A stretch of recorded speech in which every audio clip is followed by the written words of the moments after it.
नमस्कार दोस्तों, मेरा नाम है विजय कुमार गिरी और मैं आप लोगों का हार्दिक स्वागत करता हूं अपने YouTube चैनल जिसका नाम है सुगा क्लासेस फॉर एग्रीकल्चर। दोस्तों, आज हम सब लोग एक कॉम्पिटिटिव बुक ऑफ एग्रीकल्चर जिसको निमराज सुंडा जी ने लिखा है उसका चौथा लेक्चर पढ़ेंगे। ठीक, जिसमें मैं आप लोगों को पढ़ाऊंगा जर्नल एग्रीकल्चर के बारे में। टॉपिक जो आज हम पढ़ेंगे वो हमारा टॉपिक रहेगा about to Indian agriculture important facts, यानी कि भारत में जो इंडियन एग्रीकल्चर है इससे रिलेटेड जो भी इम्पोर्टेंट फैक्ट्स हैं उसके बारे में हम लोग आज डिस्कशन करेंगे। तो चलिए शुरू करते हैं। देखिए, सबसे पहले जान लेते हैं कि ये क्वेश्चन इसमें आएगा कैसे। क्वेश्चन देखो, क्वेश्चन का टाइप कैसा है, वन लाइनर है। ठीक, वन लाइन का क्वेश्चन आएगा, लास्ट में आंसर लिखा रहेगा। इस टाइप की ये क्वेश्चन रहेंगे, इसको हम साथ में डिस्कस करते चलेंगे। इसको मैं एक्सप्लेन करते चलूंगा कि कैसे कैसे ये होता है और आपको धीरे धीरे इसी तरीके से याद हो जाएगा। जब इस चीज़ को हम एक्सप्लेन कर देंगे तो खूब कायदे से याद होता चलेगा। जैसे बीच बीच में कुछ चीज़ें ऐसी हैं कि बड़ा कन्फ्यूजन वाले टर्म आते हैं।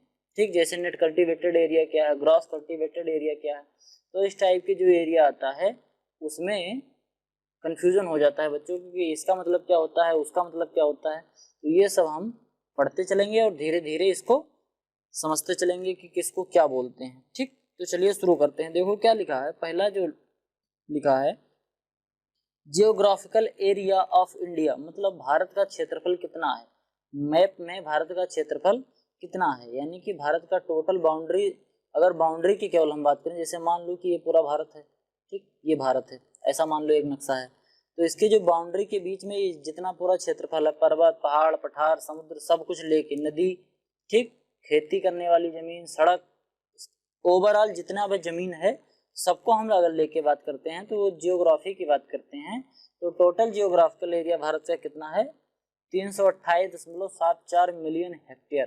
ठीक, यानी कि 328.74 मिलियन हेक्टेयर जमीन हमारे पास है। इसको दूसरे भाषा में अगर हम बात करें तो हमारे पास 32,87,000 वर्ग किलोमीटर के लगभग में जमीन है। कितनी, 32,87,000। कभी कभी ऐसे भी पूछ लेता है, समझ गए। अब देखो अगला पॉइंट क्या कह रहा है, total reporting area of India is 306, यानी कि 306 मिलियन हेक्टेयर भूमि हमारे पास केवल है, यानी कि लगभग 30 लाख वर्ग किलोमीटर की भूमि हमारे पास है। तो अभी इसका क्या मतलब था, इसका क्या मतलब है, देखो समझते हैं।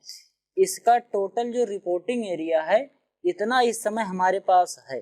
ठीक, यानी कि इतना हमारे पास है। बाकी जैसे कुछ है, कश्मीर का कुछ भाग POK पाकिस्तान ने ले रखा है, कुछ भाग अक्साई चीन ने ले रखा है, इसी टाइप से होता है। तो इसी वजह से हमारा ये कम पड़ता है। ठीक, और भी कुछ चीजें हैं, जैसे कुछ समुद्र में चला गया, इस टाइप से, जैसे समुद्र में कुछ चीजें हुई, कुछ डूब गए, तो इस सब वजह से क्या हुआ कि हमारा जो रिपोर्टिंग एरिया है वो कम आता है। रिपोर्टिंग एरिया में बात करते हैं कि वर्तमान में हमारे पास कितना है, समझ के। जैसे भारत में तो POK आता है, पूरा जम्मू कश्मीर आता है, लेकिन जम्मू कश्मीर कुछ चाइना ने कब्जा लिया है और कुछ पाकिस्तान ने कब्जा लिया है। इस वजह से हमारे पास जो क्षेत्रफल है वो कम हो जा रहा है, समझ गए। तो टोटल जो रिपोर्टिंग एरिया हमारी है वो कितनी है, 306 मिलियन हेक्टेयर की है। ठीक, अब देखो टोटल डिग्रेडेड लैंड, यानी कि खेती ना करने योग्य भूमि, डिग्रेडेड लैंड यानी कि जिसपे हम खेती नहीं कर सकते, उसको हम बोलते हैं ऐसी भूमि जो अनुपजाऊ है। ठीक, ऐसी भूमि जो अनुपजाऊ है, जिसपे हम कुछ उगा नहीं सकते। देखो दो चीजें होती हैं, डिग्रेडेड लैंड और अनइरिगेटेड लैंड, वो अनकल्टिवेटेड लैंड। ठीक, डिग्रेडेड लैंड और अनकल्टिवेटेड लैंड। डिग्रेडेड लैंड का मतलब होता है ऐसी भूमि जिस पर हम खेती नहीं कर सकते। जैसे अगर हम अभी राजस्थान में बात करें, थार का जो मरुस्थल है, ठीक, थार का मरुस्थल में हम खेती कर सकते हैं नहीं, तो वो किस टाइप का भूमि है, डिग्रेडेड लैंड है। लेकिन अनकल्टिवेटेड लैंड कौन सी होती है, जैसे मान लो हमारे पास 500 बीघा खेत है, ठीक, लेकिन हमने क्या किया कि उसमें केवल 100 बीघे पे हमने खेती की, बाकी सब ऐसे पड़ा रह गया, तो हम उस वाले को क्या बोलेंगे, अनकल्टिवेटेड लैंड। यानी कि हमारे पास भूमि तो है और वो उपजाऊ भी है, लेकिन हम उस पर खेती नहीं कर रहे हैं। तो इस टाइप से जो भूमि बची रहेगी उसको हम क्या कहेंगे, अनकल्टिवेटेड लैंड। और डिग्रेडेड लैंड कौन बोलते हैं, जैसे सैलाइन अफेक्टेड सॉइल है, ठीक, चाहे सैलाइन अल्कलाइन अफेक्टेड सॉइल है, अम्लीय क्षारीय लवणीय भूमि है, या जहाँ पर हम खेती नहीं कर सकते, इस टाइप की जो भूमि है वो डिग्रेडेड लैंड में आती है। तो वो हमारे पास कितनी है, 187 मिलियन हेक्टेयर है। ठीक, पूरे भारत में कुल मिला के 187 मिलियन हेक्टेयर भूमि ऐसी है जिस पर हम खेती नहीं कर सकते, यानी कि अनडिग्रेडेड लैंड, सॉरी डिग्रेडेड लैंड है, जिसको हम चाहकर भी जिस पर हम खेती नहीं कर सकते। अब देखो, gross cropped area of India is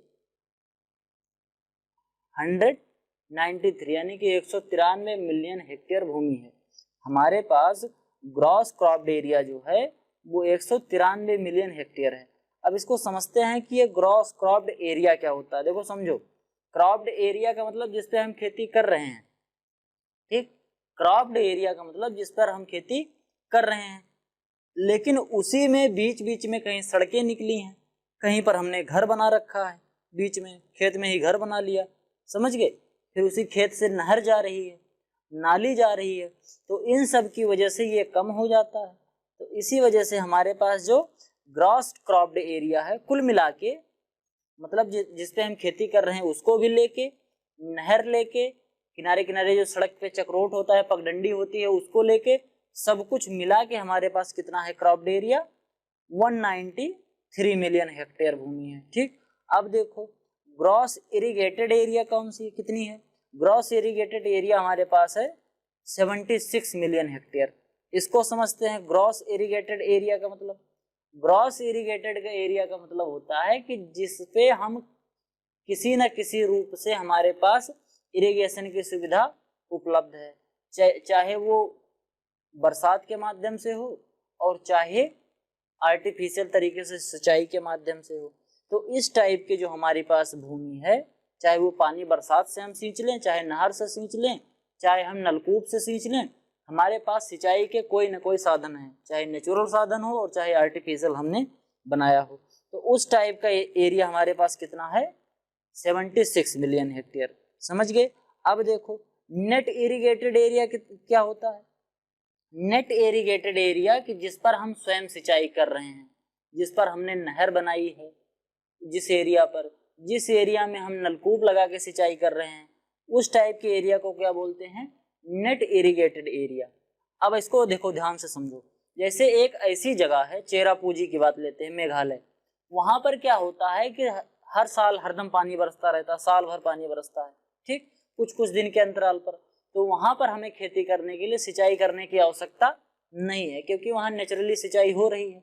तो ग्रास इरिगेटेड एरिया में तो आएगा, मेघालय वाला रीजन ग्रास कल्टीवेटेड एरिया में तो आएगा, लेकिन क्या नेट इरिगेटेड एरिया में आएगा, नहीं आएगा। नेट इरिगेटेड एरिया में क्यों नहीं आएगा, क्योंकि वहां पर ना हमने नल लगाया है, मतलब ना हमने नलकूप लगाया है वहां, ना ट्यूबवेल लगाया है, ना बोरवेल लगाया है, ना नहर लगाई है, ये सब चीजें हमारे पास वहां नहीं है, आर्टिफिशियल तरीके से हम नहीं कर पा रहे हैं।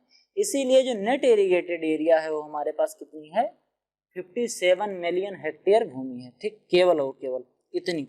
अब देखो आगे फिर क्या बोल रहा है, net cropped area of India कितना है, 141 मिलियन हेक्टेयर, यानी कि 141 मिलियन हेक्टेयर। अब इसको समझो कि एक नेट क्रॉप्ड एरिया और एक दूसरा कौन सा था, ग्रॉस क्रॉप्ड एरिया। तो ग्रॉस क्रॉप्ड एरिया कितना अभी मैंने बताया 193, और नेट क्रॉप्ड एरिया क्या बताया, net cropped area 141। Net cropped area में क्या आता है, नेट क्रॉप्ड एरिया में आएगा केवल और केवल हमारे खेत जिस पर हमने फसल लगा रखी है, वो हमारे पास केवल वही आएंगे। ठीक, और ग्रॉस क्रॉप्ड एरिया में क्या आ रहा था, उसमें हम नहर का भी क्षेत्रफल ले रहे थे, खेत के किनारे जो हमारी सड़कें होती हैं जिससे हम ट्रैक्टर व्रैक्टर लेके आते जाते हैं, वो नलकूप से जो नाली बनाते हैं सिंचाई करने के लिए, वो ये सभी जो लैंड है, हम जब इन सबको कैलकुलेट करते हैं तो हमारा निकल के आता है ग्रॉस क्रॉप्ड एरिया। और अगर हम केवल खेत जिसमें हम केवल खेती कर रहे हैं, केवल उतने की ही बात करें तो हमारे पास वो कितनी है, net cropped area 141 million hectare. समझ गए बात।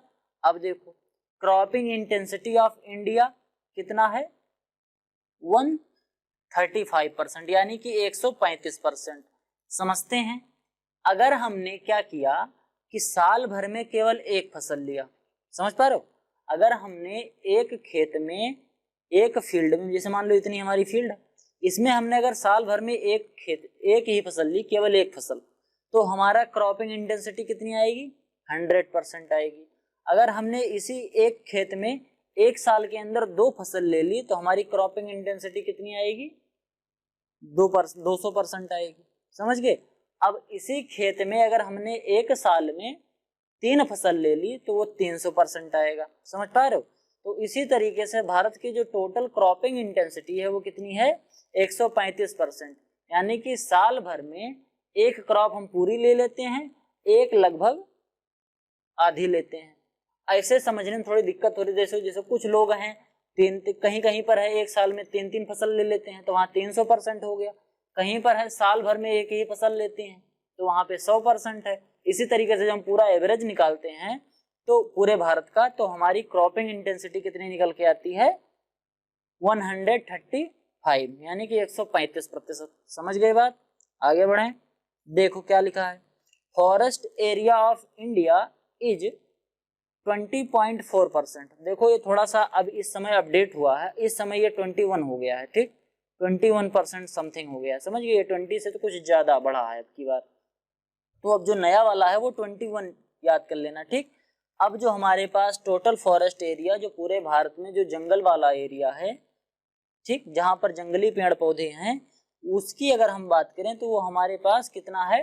टोटल जियोग्राफिकल एरिया का लगभग 20.4% है। जियोग्राफिकल एरिया समझ रहे? वही 32,87,000 वर्ग किलोमीटर में से इतना 20.4%, यानी कि 21%। अब थोड़ा अपडेट हुआ है, अब नया आया है, अब 21% है। तो 21% इसको अपडेट कर लेना, हमने नहीं किया, गड़बड़ हो गया थोड़ा सा। अब देखो टोटल जियोग्राफिकल एरिया का हमारे पास इतना है, होना कितना चाहिए? होना चाहिए 1/3, यानी कि 33.33%। 33% हमारे पास होना चाहिए। टोटल जियोग्राफिकल एरिया का लगभग 33% हमारे पास फॉरेस्ट होना चाहिए। लेकिन हमारे पास फॉरेस्ट है कितना इस समय? हमारे पास इस समय केवल 21% फॉरेस्ट है। हमको इसको बढ़ा के 33% तक ले जाना है। अब देखो, Rajasthan having highest geographical area in India, मतलब जियोग्राफी के रूप में अगर देखा जाए क्षेत्रफल के हिसाब से, तो सबसे बड़ा कौन है? कौन सा राज्य है पूरे भारत में? सबसे बड़ा राज्य है पूरे भारत में, वो है राजस्थान। ठीक, अगर हम जियोग्राफी के बात करते हैं, ठीक, यानी कि टोटल उसके पास जियोग्राफिकल एरिया कितनी है, तो सबसे ज्यादा किसके पास है? राजस्थान के पास है। सेकंड पे कौन आता है जियोग्राफिकल एरिया में? सेकंड पे आता है मध्य प्रदेश। ठीक, एमपी जो है वो सेकंड है जियोग्राफिकल एरिया में, पहले पे राजस्थान है। फिर आगे बढ़ते हैं, देखो क्या लिखा है। Highest forest area in India, सबसे ज्यादा भारत में सबसे ज्यादा क्षेत्रफल फॉरेस्ट का, मतलब सबसे ज्यादा जंगल किस देश, मतलब किस राज्य में है? भारत में सबसे ज्यादा जंगल किस राज्य में है? तो वो कहाँ है? मध्य प्रदेश में। सबसे ज्यादा परसेंटेज के हिसाब से बात हो रही, समझ गए बात? अब आगे बढ़ते हैं।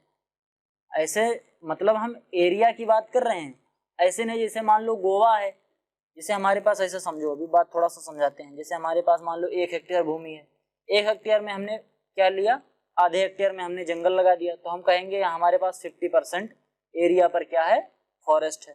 और किसी के पास 10 हेक्टेयर भूमि है, तो 10 हेक्टेयर में उसने केवल 2 हेक्टेयर पर लगाया है, तो वो बोलेगा हमारे पास 20% एरिया है। ये बोलेगा हमारे पास 50% एरिया है। इसके पास कितना है? इसके पास 50% एरिया है, इसके पास 20%। लेकिन ध्यान से देखो, इसके पास ये इतना आधा हेक्टेयर है और इसके पास ये कितना है? ये इसके पास है 2 हेक्टेयर। समझ गए बात? यही इतना कंफ्यूजन है। तो जो यूपी है, वो जो एमपी है, मध्य प्रदेश, वहां पर एरिया के हिसाब से सबसे ज्यादा फॉरेस्ट है। ठीक, वहां पर फॉरेस्ट ज्यादा हेक्टेयर पर है। अब देखो, the state which is first in pulse production, pulse यानी कि लेगुमिनस क्रॉप, दालों के प्रोडक्शन में पहला स्टेट कौन सा है? तो दाल के प्रोडक्शन में पहला स्टेट है मध्य प्रदेश। मध्य प्रदेश में दालें खूब उगाई जाती हैं। जैसे यूपी में अनाज उगाया जाता है, गेहूं, धान, यानी कि फूड ग्रेन जैसे उगाया जाता है यूपी में सबसे ज्यादा, उसी तरीके से एमपी में पल्सेस खूब उगाई जाती हैं। और पल्सेस में कौन सी पल्स सबसे ज्यादा उगाई जाती है? ग्राम, चना, चना सबसे ज्यादा उगाया जाता है। उसके बाद फिर अरहर। समझ गए बात? आगे बढ़ते हैं। The state which is first in food grain production, food grain के प्रोडक्शन में यानी कि अनाजों के उत्पादन में सबसे अग्रिम राज्य कौन सा है? उत्तर प्रदेश अपना। ठीक, उत्तर प्रदेश किस में आगे है? टोटल फूड ग्रेन प्रोडक्शन में, यानी कि गेहूं, धान, मक्का, अनाज वाली जो फसलें हैं उनको अगर टोटल कर लिया जाए तो सबसे ज्यादा प्रोडक्शन कहाँ निकल रहा है? यूपी में निकल रहा है। अब देखो, the state which is first in total core serial production. समझते हैं क्या लिखा है? Core serial production. Core serial का मतलब समझ रहे हो? मोटे अनाज वाली फसलें, जैसे सावा, कोदो, काकुन, ज्वार, बाजरा। ठीक, इन सब चीजों के बारे में, इन सब चीजों की खेती में कौन सबसे आगे है? राजस्थान। राजस्थान में अभी भी ज्वार और बाजरे की रोटी लोग खाते हैं, समझ गए? तो वहां पर ज्वार बाजरा अभी भी उगाया जाता है। समझ गए बात? आगे बढ़ते हैं। तो कोर सीरियल में कौन आगे है? राजस्थान। फूड ग्रेन में कौन आगे है? उत्तर प्रदेश। पल्सेस में कौन आगे है? मध्य प्रदेश। फॉरेस्ट एरिया में कौन आगे है? Madhya Pradesh. Total geographical area में कौन आगे है? राजस्थान। दूसरे नंबर पर जियोग्राफिकल एरिया में कौन है? मध्य प्रदेश। समझ गए? फिर आगे बढ़ते हैं। The state which is second in food grain production. Food grain production में सेकंड स्टेज पर कौन है? पंजाब है। पहले स्टेज पर कौन था? यूपी था। पहले पे यूपी और दूसरे पर पंजाब। फिर देखते हैं आगे क्या बोल रहा है। The state which is first in wheat production. गेहूं के उत्पादन में कौन सा राज्य सबसे आगे है? तो यूपी सबसे ज्यादा आगे है। ठीक, यूपी में सबसे ज्यादा गेहूं का उत्पादन होता है। अगर हम प्रोडक्टिविटी की बात करें कि सबसे ज्यादा प्रोडक्टिविटी कहाँ है, किसकी है, किस राज्य की, तो सबसे ज्यादा प्रोडक्टिविटी है पंजाब की। ठीक, पंजाब में गेहूं की प्रोडक्टिविटी ज्यादा है जबकि यूपी में प्रोडक्शन ज्यादा है। समझिए, कंफ्यूज ना होना। अब देखो, the state which is second in wheat production. कौन सा स्टेट व्हीट प्रोडक्शन में सेकंड नंबर पर है? अब टोटल अगर हम प्रोडक्शन की बात करें तो पंजाब दूसरे नंबर पर आता है, लेकिन अगर हम प्रोडक्टिविटी की बात करें तो प्रोडक्टिविटी में पंजाब किस पे आता है? पहले नंबर पे आता है। फिर देखते हैं आगे क्या कह रहा है। Water vapour in atmosphere constitute only about 0.001% of the total global water। दुनिया में जितना भी पानी, ठीक, दुनिया में जितना भी पानी है उसमें से एटमॉस्फेयर में 0.001% है। समझ गए? पूरी दुनिया में जितना पानी है उसमें से 0.001% पानी कहाँ पर है? एटमॉस्फेयर में। एटमॉस्फेयर में भी पानी रहता है। आपको कैसे पता चलेगा एटमॉस्फेयर में पानी है? आप ठंडी बोतल लीजिए, ठीक, चाहे वो कोल्ड ड्रिंक की बोतल हो चाहे ठंडे पानी की बोतल हो, जब उसको आप बाहर रखेंगे, रूम में रखेंगे, फ्रिज से निकाल के जैसे आप बाहर रखेंगे तो देखेंगे कि उसके बाहर, बोतल के बाहर बाहर क्या लग जाएगा? पानी लग जाएगा। ठीक, तो वो पानी कहाँ से आया? वो पानी एनवायरमेंट में वेपर के फॉर्म में था। जब वो ठंडा पाया तो वहां बूंद के रूप में इकट्ठा हो गया। तो एनवायरमेंट में भी पानी रहता है। जो हम रिलेटिव ह्यूमिडिटी की बात करते हैं तब हम उसी वेपर की बात करते हैं कि कितना परसेंट वेपर है, कितना परसेंट इसमें जलवाष्प है। अब आगे बढ़ते हैं। एनुअल वर्ल्ड प्रेसिपिटेशन कितना है? पूरी दुनिया में पानी लगभग कितना बरसता है? प्रेसिपिटेशन समझ रहे हो? रेन और प्रेसिपिटेशन में अंतर होता है। रेन का मतलब होता है बरसात, यानी कि पानी का बूंद बूंद करके पृथ्वी पर आना, लेकिन प्रेसिपिटेशन में कई चीजें आती हैं। प्रेसिपिटेशन में ओला पड़ना भी आता है, बर्फबारी आती है, स्मॉग, फॉग, रेन, ये सब कुछ आता है। ठीक, तो प्रेसिपिटेशन में क्या होता है? इन्वायरमेंटल जो वाटर होता है, जो कहाँ होता है, जो वायु में पानी होता है, उस पानी का पृथ्वी पर किसी भी फॉर्म में आना, चाहे वो बूंद के रूप में आए, चाहे कुहासा के रूप में आए, चाहे शीत के रूप में आए, चाहे पानी बरस के आए, चाहे बर्फ पारी पड़ जाए, इन सबको मिला के हम क्या बोलते हैं? प्रेसिपिटेशन। जबकि रेन की अगर हम बात करें, बरसात की बात करें, तो बरसात किसे कहते हैं? जब पानी बूंद बूंद करके टप टप गिरता है पृथ्वी पे तो हम क्या बोलते हैं? कि रेन हो रही है। समझ गए? रेन और प्रेसिपिटेशन। तो प्रेसिपिटेशन पूरी दुनिया में कितना है? लगभग 1000 मिलीमीटर है, यानी कि 1000 मिलीमीटर पानी पूरी दुनिया में बरसता है एक वर्ष में। Average annual rainfall of India, Bharat में एक साल में लगभग कितना पानी आता है?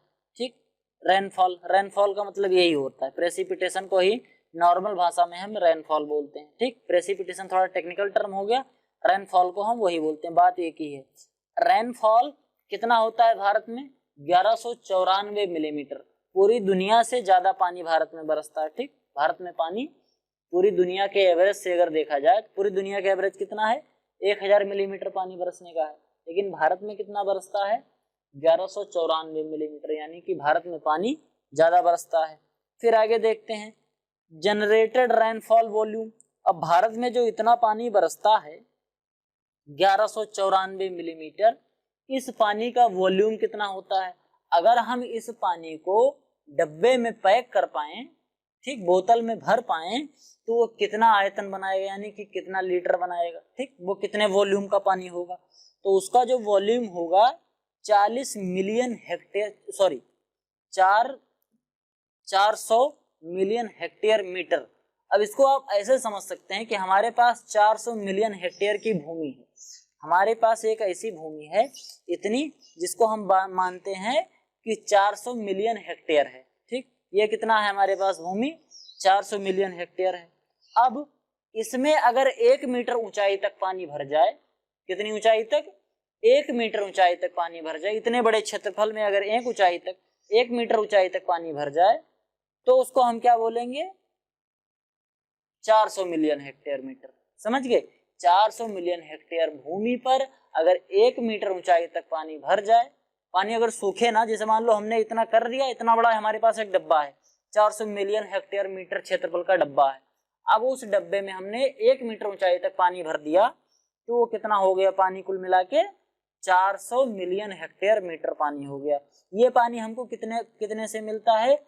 जब 1194 मिलीमीटर पानी बरसता है भारत में। समझ गए बात? आगे बढ़ते हैं।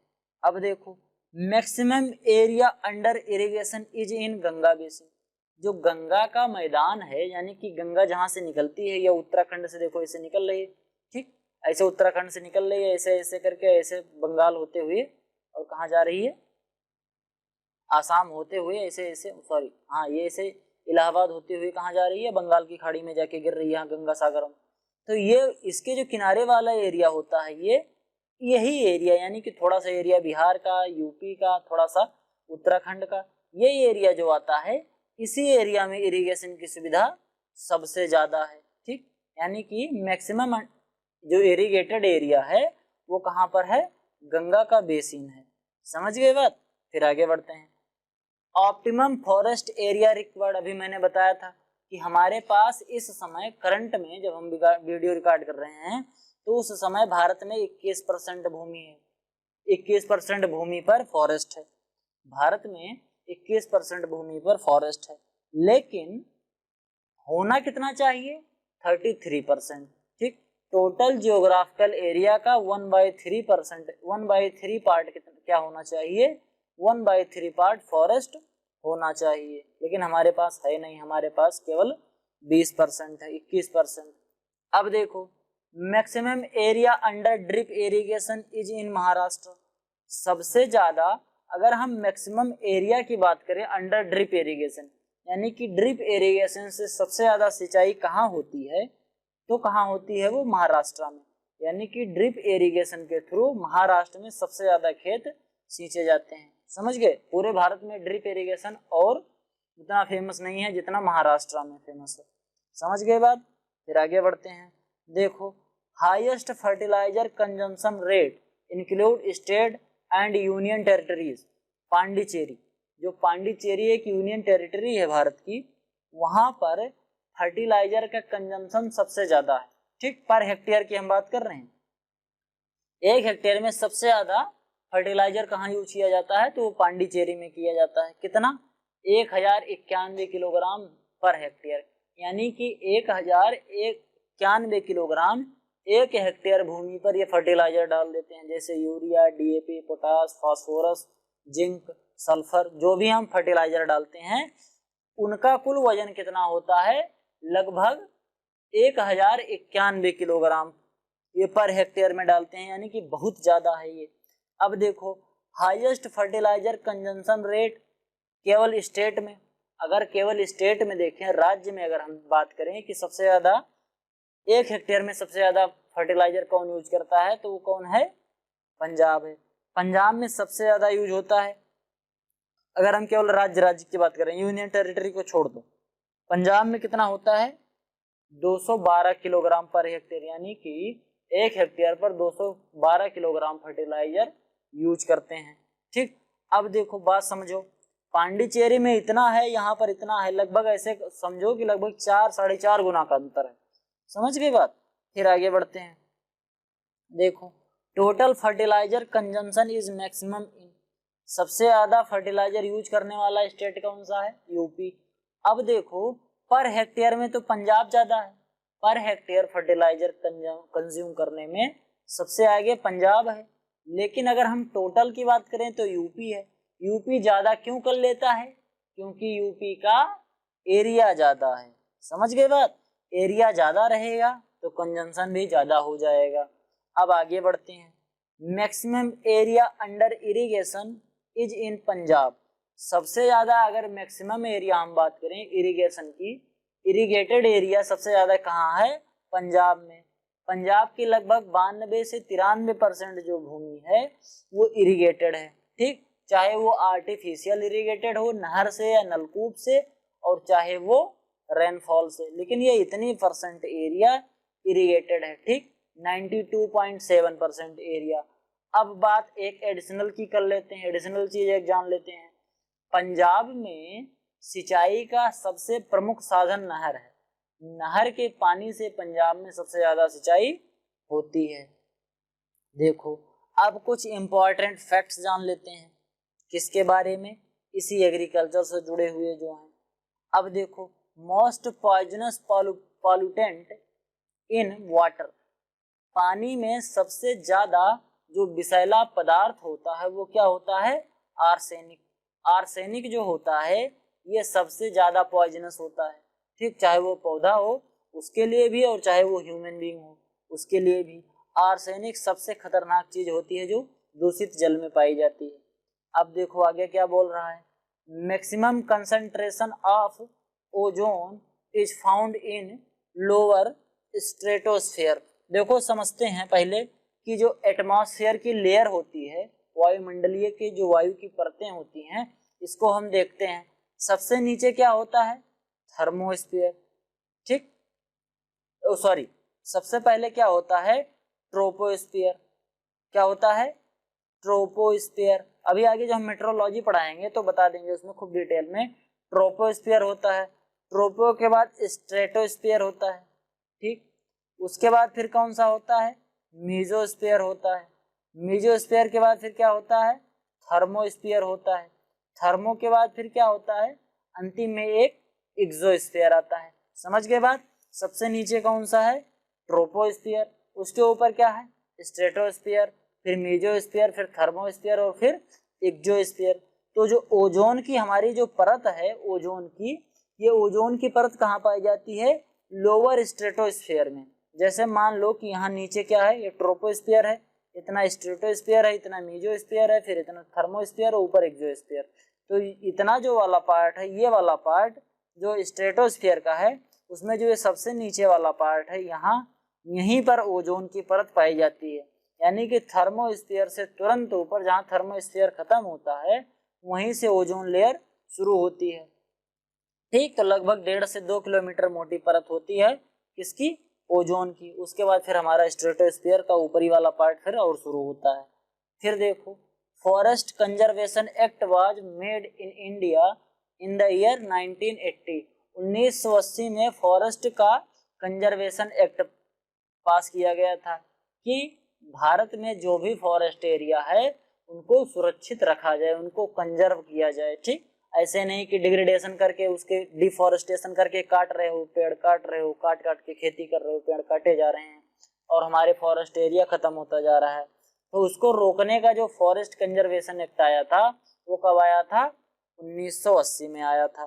फिर आगे बात करते हैं, the test has self purification capacity of water body, BOD test.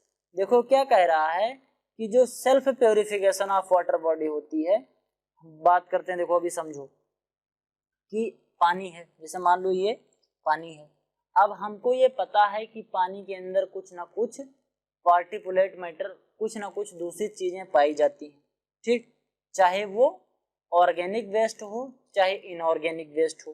तब जो ऑर्गेनिक वेस्ट होता है वो पानी में उपस्थित जो माइक्रो ऑर्गेनिज्म होते हैं, अमीबा, पैरामीशियम और ढेर सारे जो पानी में रहने वाले वाटर बॉडी वाले माइक्रो ऑर्गेनिज्म हैं, ये क्या करते हैं कि उसको खाते हैं। जो उसमें पार्टिकुलेट मैटर पड़ा है, जो पड़ा है, पार्टिकुलेट मैटर नहीं कह सकते हो, ऑर्गेनिक मैटर जो पड़ा है पानी में, जो दूषित कर रहा है पानी को, वो उसमें पड़ा है। अब जो उसमें ऑर्गेनिक जो माइक्रो ऑर्गेनिज्म है वो उस ऑर्गेनिक मैटर को खाएंगे, ठीक, जैसे अमीबा, पैरामीशियम, उसमें जो ऑर्गेनिक वेस्ट है उनको खाएंगे, और जब वो खाएंगे तो उनका डिकम्पोजिशन होगा, ठीक, खाएंगे तो डिकम्पोजिशन होगा। अब जब डिकम्पोजिशन होगा तो वहां से क्या निकलेगी, डिकम्पोजिशन होगा तो डिकम्पोजिशन के लिए क्या लगता है, ऑक्सीजन लगता है, ठीक। अब जब ऑक्सीजन लगेगा तो उससे हम पता कर पाएंगे कि इस पानी में कितने ज्यादा माइक्रो ऑर्गेनिज्म हैं या कितने ज्यादा इसमें ऑर्गेनिक वेस्ट हैं। अगर ऑर्गेनिक वेस्ट ज्यादा होंगे तो माइक्रो ऑर्गेनिज्म की संख्या ज्यादा हो जाएगी, तो ऑक्सीजन का कंजम्पशन भी बढ़ जाएगा, यानी कि उस पानी में ऑक्सीजन ज्यादा लगने लगेगा। तो इसको हम बोलते हैं क्या, BOD टेस्ट। समझ गए? तो ये इस प्रकार का एक क्वेश्चन है। फिर आगे बात करते हैं, क्या लिखा है, most commonly disinfectant of water purification is chlorine. सबसे ज्यादा जो यूज किया जाता है केमिकल पानी को साफ करने में, ठीक, पानी को साफ करने में जो सबसे अच्छा केमिकल, वो जो सबसे ज्यादा यूज किया जाता है वो क्या है, क्लोरीन। क्लोरीन डाल दो, पानी साफ। जो बड़े बड़े शहर हैं दिल्ली, मुंबई जैसे, वहां पर जो स्वच्छ पानी पहुंचाया जाता है, पेयजल, पीने वाला जो पानी, उस पानी में क्लोरीन मिलाते हैं, ठीक। फिर आगे बढ़ते हैं, देखो अब आगे फिर क्या बोल रहा है, gases responsible for acid rain. Acid rain के लिए, यानी कि जो अम्लीय वर्षा होती है, उसके लिए मुख्यतः कौन सी गैस रिस्पॉन्सिबल है, तो उसमें सल्फर डाइऑक्साइड और नाइट्रोजन डाइऑक्साइड, ये दो गैसें बहुत इंपॉर्टेंट होती हैं। पहली कौन सी, सल्फर डाइऑक्साइड, और दूसरी नाइट्रोजन डाइऑक्साइड। फिर क्या है, pollutant free alternative of petrol for automobiles. Automobile में यूज होने वाला जो पेट्रोल है, उस पेट्रोल में पार्टिकुलेट मैटर पाया जाता है, यानी कि उसमें कुछ कार्बन मिलता है। जैसे हम जलाते हैं तो जो धुआं बनता है वो सफेद धुआं या काला धुआं, तो वो जो काला काला हो जाता है उसी को हम क्या बोलते हैं, पार्टिकुलेट मैटर बोलते हैं। तो ये हमेशा लगभग हर पेट्रोलियम में होता है, चाहे आप डीजल जलाइए, चाहे मिट्टी का तेल या केरोसिन जलाइए, चाहे पेट्रोल जलाइए, इन सब में निकलेगा। लेकिन जो इसका बड़ा अच्छा सा अल्टरनेटिव है पेट्रोल का, वो प्रोपेन है।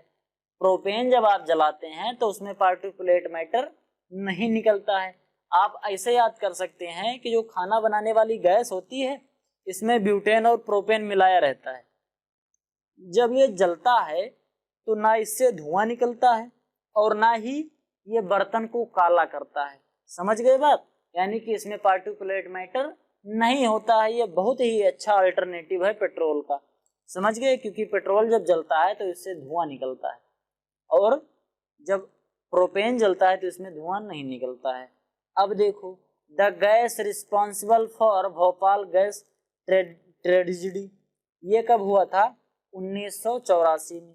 1984 में भोपाल में एक केमिकल की फैक्ट्री थी। उस केमिकल फैक्ट्री में क्या था? Methyl isocyanide, MIC, methyl isocyanide की वहां पर बड़ी बड़ी टंकियां थी। उसी टंकी से मिथाइल आइसोसाइनाइड का उपयोग करके हम क्या बनाते थे? इंसेक्टिसाइड बनाते थे। फिर क्या हुआ कि एक दिन वो शाम को लगभग 7-8 बजे के बाद जब फैक्ट्री बंद हो गई, सभी वर्कर घर चले गए, तो एकाएक क्या हुआ कि उसी टंकी से लीक हो गया गैस लीक करके वो पूरे भोपाल में फैल गया, जिससे बहुत आदमी मर गए थे। ठीक, क्यों मरे थे? क्योंकि जो मिथाइल आइसोसाइनाइड होता है ये एक जहरीली गैस होती है, इसको सूंघने से आदमी मर जाता है। फिर आगे क्या है? MIC was used for manufacturing of insecticide। कौन से इंसेक्टिसाइड को बनाने में यूज किया जाता था इसको? ठीक, इस केमिकल को MIC को कौन सा इंसेक्टिसाइड बनाने के लिए यूज किया जाता था? उस इंसेक्टिसाइड का नाम है कार्बोरिल। ठीक, कार्बोरिल एक इंसेक्टिसाइड बनता था उस समय, अब तो ये बैन हो गया है। पहले ये कार्बोरिल इंसेक्टिसाइड बनता था और ये यूज होता था इसी में। ठीक, MIC जो मिथाइल आइसोसाइनाइड होता है ये कार्बोरिल बनाने में ही यूज होता था। फिर आगे देखते हैं, author of famous book silent spring. ये जो साइलेंट स्प्रिंग है ये किस पे लिखी गई बुक है? ये पर्यावरण पे लिखी गई एक बुक है, पर्यावरण पे। ये कब लिखी गई थी? 1962 में लिखी गई थी। और उसके लेखक कौन थे? Rachel Carson. रेचल कार्सन ने पर्यावरण पर एक बहुत फेमस बुक 1962 में लिखी थी जिसका नाम था साइलेंट स्प्रिंग। ये बड़ी फेमस बुक है, काफी बार कॉम्पिटिटिव एग्जाम में इससे संबंधित क्वेश्चन पूछा गया है। अब फिर बात करते हैं लार्जेस्ट ओशियन कौन सा है? पूरी दुनिया में सबसे बड़ा महासागर कौन सा है? लार्जेस्ट ओशियन यानी कि सबसे बड़ा महासागर पैसिफिक महासागर, जिसको हम हिंदी में बोलते हैं प्रशांत महासागर। प्रशांत महासागर is the largest ocean of world. पूरी दुनिया का सबसे बड़ा ये महासागर है। फिर आगे बात करते हैं एस्टेब्लिशमेंट ऑफ नाबार्ड। नाबार्ड की स्थापना कब हुई थी? 12 जुलाई 1982 को।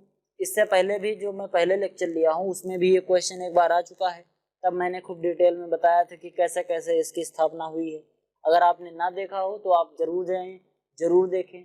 चैनल के प्लेलिस्ट में जाएंगे तो आपको मिलेगा एक कॉम्पिटिटिव बुक ऑफ एग्रीकल्चर, वो प्लेलिस्ट है। उस प्लेलिस्ट में पहले से लेके पहले लेक्चर से लेके आज तक का लेक्चर देख लीजिए। जितना भी आप पढ़ेंगे वो कंफर्म है कि आपको याद होता चलेगा। बस आपको करना क्या है कि सिंसियरली आपको सुनते रहना है और नोट्स भी बनाते चलना है। ठीक, तो आपको कायदे से याद हो जाएगा। अब देखो, तो आज के लिए केवल इतना ही। अगर आपको वीडियो पसंद आया हो तो वीडियो को लाइक करें, चैनल पर नए हैं तो सब्सक्राइब करें और अपने दोस्तों के साथ चैनल को शेयर करें, जिससे मेरा मोटिवेशन बढ़े और मैं इसी तरीके के नए नए वीडियो आपके लिए लाता रहूं। मिलते हैं अगले वीडियो में, तब तक के लिए इजाजत दीजिए। जय हिंद। जय हिंद।